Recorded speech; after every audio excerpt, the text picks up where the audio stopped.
All right, good morning, everyone. Welcome to our first Cohort 27 office hours meeting.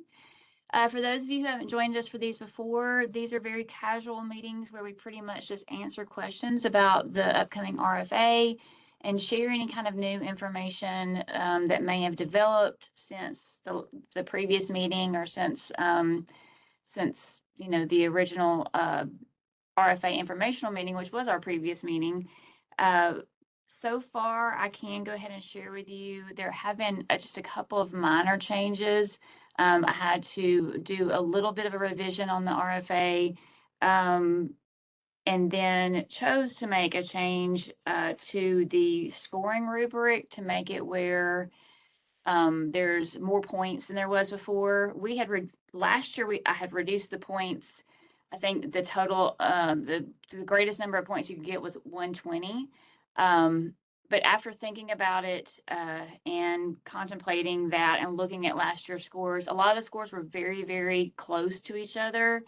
And so to give our peer reviewers a little bit wider of a range to be able to score when they use the rubric to score your applications, I decided to kind of basically double the scoring so that when we get the results at the end, hopefully there'll be a little bit more difference between one application to another so that there's a more clear break between the winning scores and when it comes down to it. I hope I explained that right or well. But when you're getting down to where your final scores are like, just for example, 92.1 and then 92.3 and 92.5, that's super close together. And so giving the scoring range a little bit, making it larger, hopefully will help with that a little bit better. So I think if there's any other change, the only other thing that I also ended up doing was removing one of the forms, which is going to make some of the numbering on the forms different. So last year for cohort 26, we had a timeline form. So there was two forms. I think they were at the time forms. Let me make sure I'm telling you right here. I think they were at the time forms 7 and 8. And so now there was a timeline form which had a lot of repetitive information in there. Really, the only difference between it and the Form 9, which is the sorry, I always forget exactly what the name of it is. The multi-year program design and performance form. The biggest difference in it was that you had to say in it kind of the timeline of when you were going to actually do the activities. And basically who was responsible for implementing those activities. And so a lot of people struggled with that form last year, and so we just decided to go ahead and take it out. So now the form numbers have been changed slightly, but I plan to post those forms for you guys hopefully today. I've been promising them to a couple of people that have reached out for about a week now, but it's just been too crazy trying to make changes to various things. So, but hopefully I've actually started working on that this morning and getting the forms in the right format so that they could be posted to the website. And I'll also, if the attachments aren't too big, I'll try to also send them out in an email to the listserv. I think that's all the new information I have to share with you. So now we'll just take questions and see if anyone wants to start us off with some questions. And you're welcome to either unmute yourself and just speak or put something in the chat, whichever you feel more comfortable with.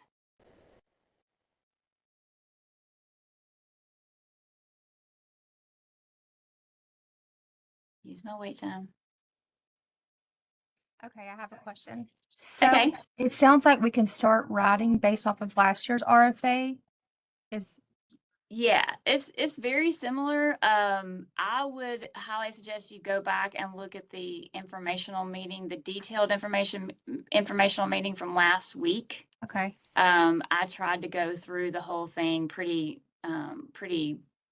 extensively so that you guys could go ahead and start writing. But yeah, the actual RFA itself probably won't be out for at least another month if I had to guess, just because it takes so long to route things here and I had to do some revisions. So, yeah, I wouldn't wait. I would definitely, at least go ahead and start working on the needs assessment and things like that. And again, I'll have all of the forms you need to fill out posted today. I don't think there should be any changes to those, unless it's just a minor like grammatical type change but I've tried to check them all very carefully to make sure that there's nothing like that in there. But sometimes I get asked to change things that aren't necessarily an error. It's just a personal preference on the way something is said. So, that's a possibility, but yeah, it's very similar to last year's. It looks a little different because I rearranged a bunch of things. I wish I just left it the way it was. And hindsight's 2020. You try to make things better and you just put more work on yourself. But I tried to put all the rules and regulations in one place instead of kind of having them scattered out throughout the entire document. Because last year I noticed like some rules and regulations were in the beginning where they should be, where we talk about rules and regulations, but then some rules and regulations were kind of like in the application part, in the instructions for the application. And so I tried to move everything into one place so that you could easily reference any kind of rules and regulations. Perfect. So it's still due the end of February, correct? Yes, that's the plan. Now we may end up having to change something, but for now we're going to try to stick with that deadline. Thank you. Mm-hmm. Yep. Anyone else have a question? Okay, I try to share with you guys questions that are asked through emails, and so I try to do I usually do a Q&A document, which I just haven't had a chance to do that yet.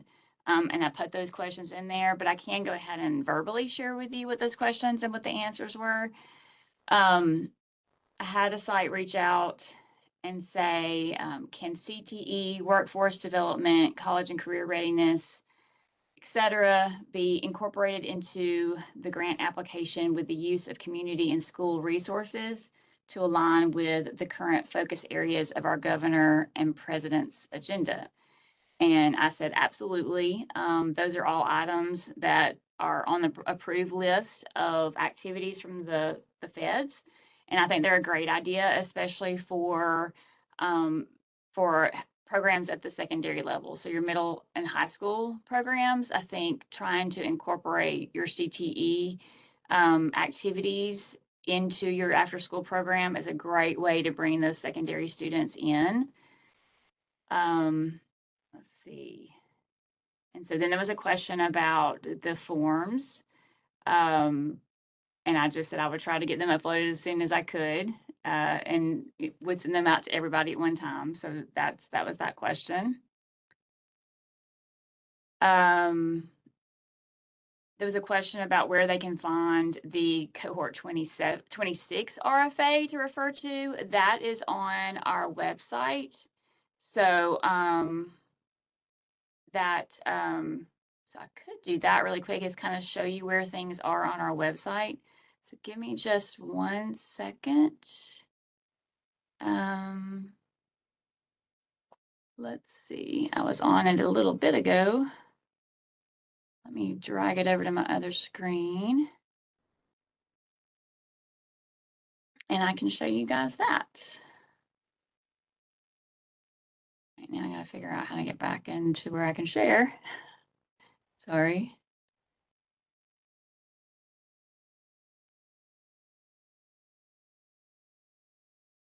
Okay, let me share my screen.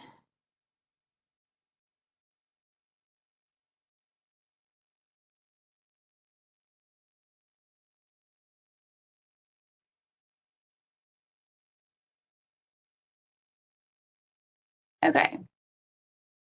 So I'm going to start with the home page. So this is the 21st Century Google site that we now have. Please understand it's currently being developed. I think it looks amazing right now. Kelly has worked, Dr. Smith has worked really, really hard on getting it in good shape. But we, of course, still have documents to add and things like that. But we're trying to do that as, whenever we see that something is needed. So this is the home page. If you notice across the top, we've got contacts. This is just information about all those of us that work here at the State Department with the program. It also includes contact information for our TAs and our administrative assistant.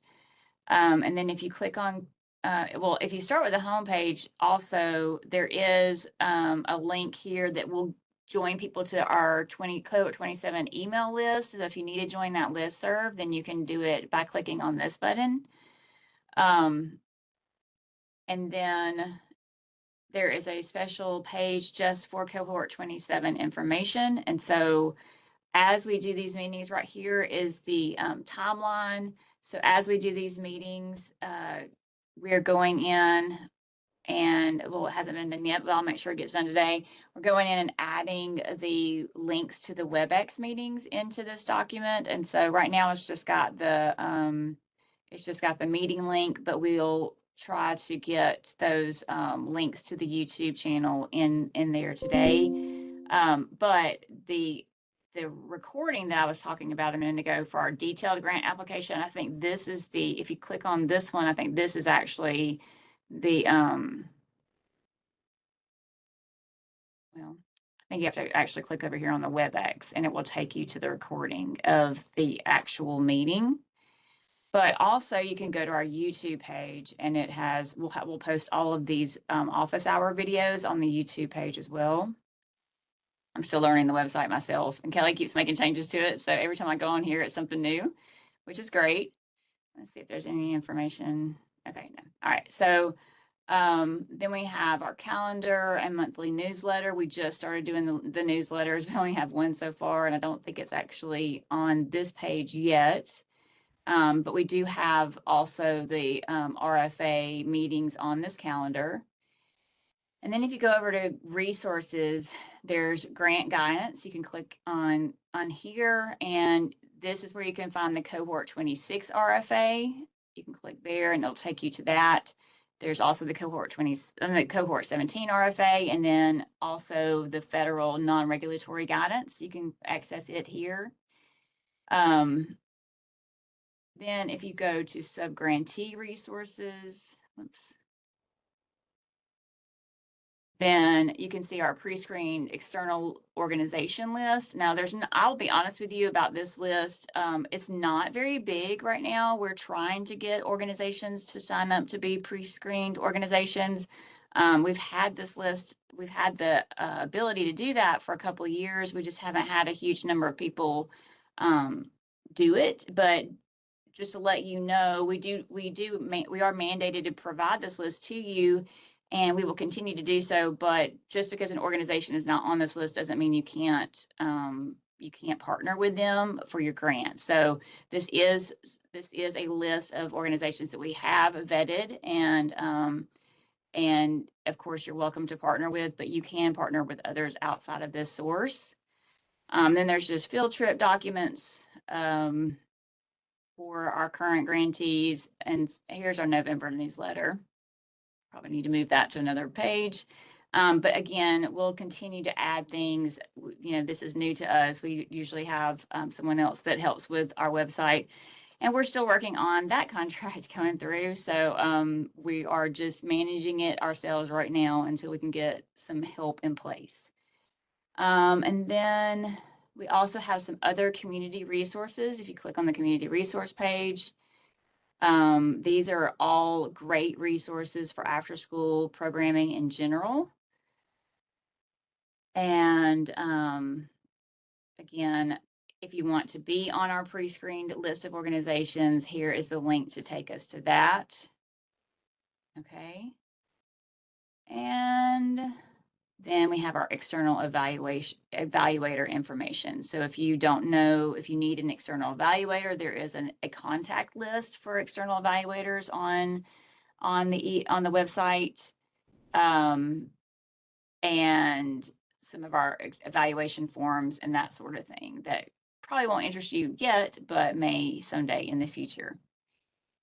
All right, I'm going to stop sharing my screen, I think. Let's see. Okay, has anybody thought of any questions they might have while I've been rambling?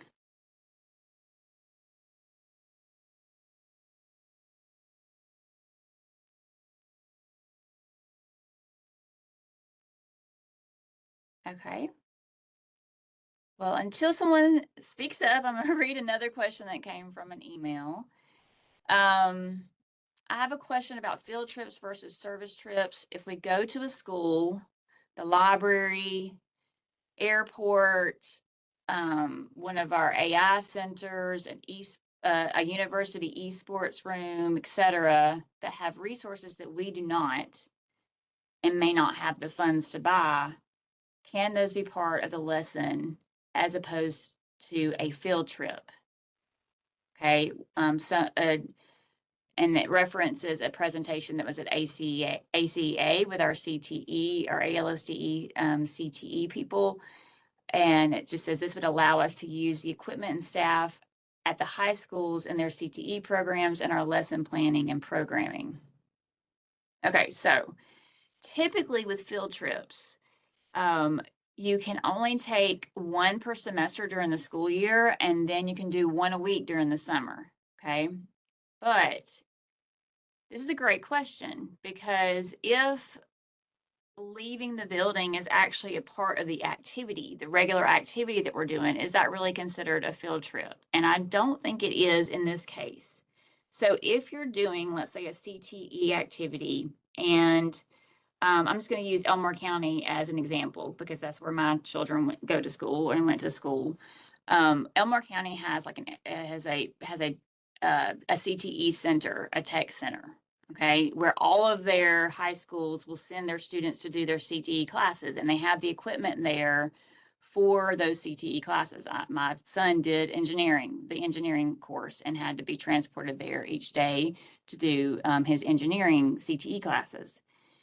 So in that case, if the equipment that you need to do your after school activity, if you're doing a CTE based after school activity and you want to transport students to that CTE center on a regular basis, on a weekly basis, or even a biweekly basis, then that's fine. That's part of your activity, and I would not consider that a field trip.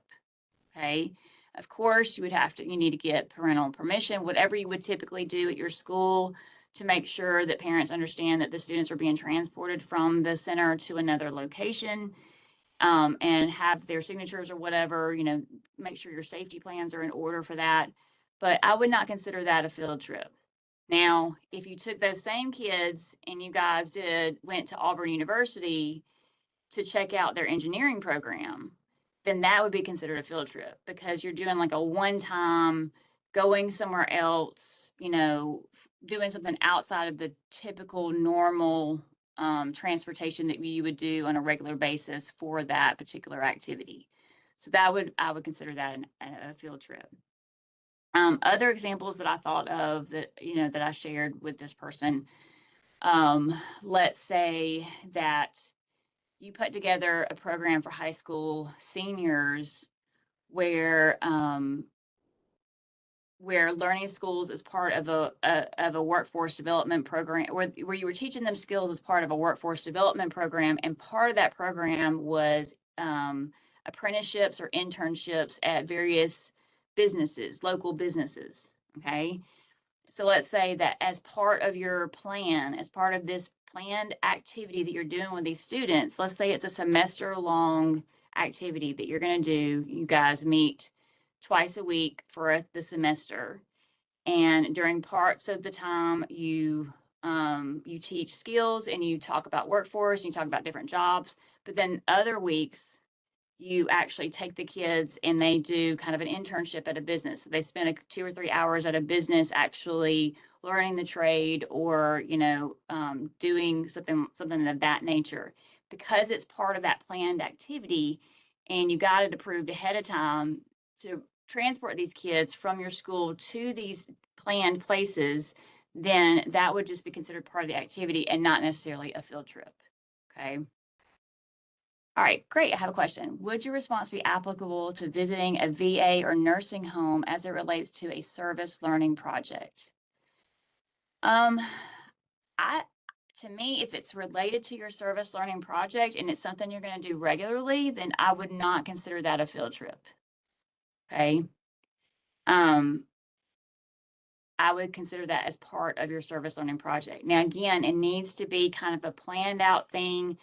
We're going to visit this nursing home or this VA center once a month as part of our service learning project. You know, this month we're going to take them whatever, or we're going to do this activity with the nursing home, and it's a regular thing that's part of our plan, part of our program. Then I personally don't think that should be considered a field trip. Um, Now, if it's like I said, if it's just a one and done, a one time thing, and of course, you have to do it during your program hours. Okay, you can't take kids somewhere, during school time or anything like that.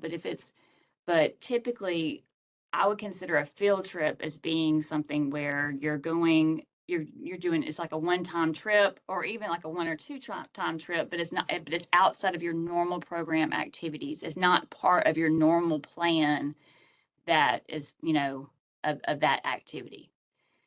But always, it's really best to get the biggest thing is just getting pre-approval in advance. If part of an activity that you plan to do with your kids is transporting them to another place on a regular basis, you need to put that into your budget and make sure it's clear in there that that's what you're doing. So that way, when we see it, we will know that's what you're doing and we will know it's part of your pre-approved plan for that activity. And then once we've approved your application, then that's an approved activity. Okay. Typically, a field trip is you're taking the kids out of town, you're taking them to something special that's a one-time thing that has like probably a cost associated with it, whether it's renting a charter bus or paying for tickets to get into something like McWayne Center, something of that nature. That would be something that I would consider a field trip. But again, if it's part of your normal activity, like I think in the past we've had questions pop up um, asking about they had a swimming. It was a summer program, and they took the students to the YMCA for swimming lessons like twice a week or once a week. And they were asking, does that have to be considered a field trip? Well, no, I would not consider that a field trip because you're just busing them like a few miles down the road. You're staying in the town, you're just taking them to a location and it's on a regular basis and it's part of your activity. You can't offer swimming without taking them to a pool because most schools aren't going to have a pool at them. I think there's a few, and maybe in the state that do, but most schools do not have a pool. So that is part of your activity. That would not be considered a field trip. All right. Any questions about that or anything else? Okay. Um, the other questions that were asked was just about that pre-screen list of organizations. And so I just shared that with you guys. And then the other question was, is there any way for a new applicant and LEAs that are submitting multiple applications to have a longer amount of time to submit their applications? It said writing for the first time and from multiple schools puts our LEA at a disadvantage since the RFA has components we don't know about yet until it's released. Therefore, we can't get the data and drafts, forms, and other requirements done ahead of time. So my response was, unfortunately, I can't control how long the routing process will take place, and we need to try to stick to a pretty strict schedule in order for the grant award notification to go out before the end of the school year, which is important for schools to be able to have the staff in place before the new RFA training begins in July. That is why we have provided such a detailed PowerPoint and presentation that pretty much copied and pasted the whole RFA, into the PowerPoint. So if you start working now, and this was like last week, I believe, when I sent this. So as of this week, if you start working now, you'll have 12 weeks to prepare. which is way more than what most states give their applicants. Most states give their applicants about a month, from what I've seen, from the time that the RFA is released to the time that it's due to be turned in. All LEAs are receiving information at the same time, so there shouldn't be any disadvantage other than completing the multiple applications, which is at the discretion of the LEA.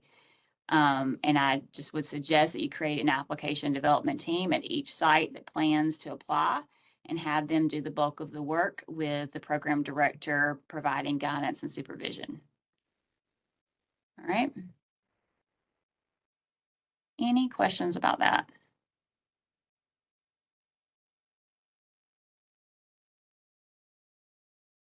Okay.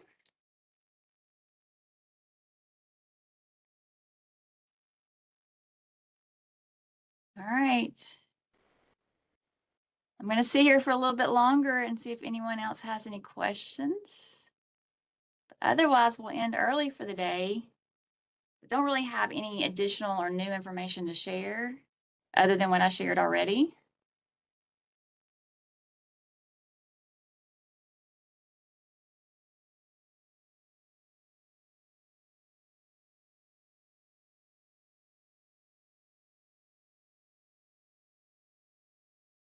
Looks like most of the names I'm seeing are people who have done this before, so I understand why there may not be many questions.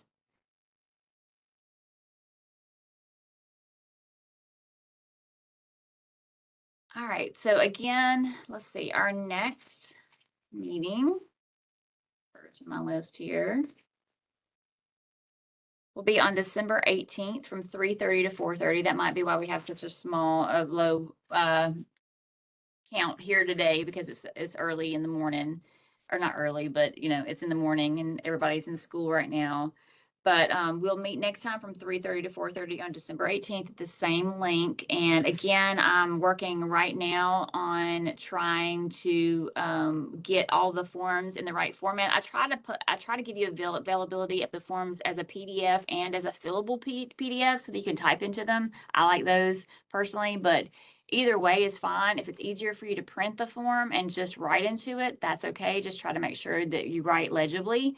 But if you prefer to type it, then that's fine too. Just understand that anytime that we ask for signatures, they need to be either a wet signature or it needs to be a signature that's done through something like DocuSign, where we can see that where it has like the DocuSign verification on it, where we can see that that actual person is the person who signed it. You can't just use, we don't accept the signatures that you just can type in, that anybody could type in for somebody else. We do need to make sure that the signatures are from the actual person who's supposed to sign that. But so anyway, I will try to get those out to you guys today, and then we'll try to get them uploaded into the website hopefully today, but it may be a day or two. I don't know what all Kelly has on her plate right this second. So it may take a day or two before we can get that on there, but we will get that. All right. Thank you so much for you guys being here. We will see everyone next time. Thank you so much. Bye-bye.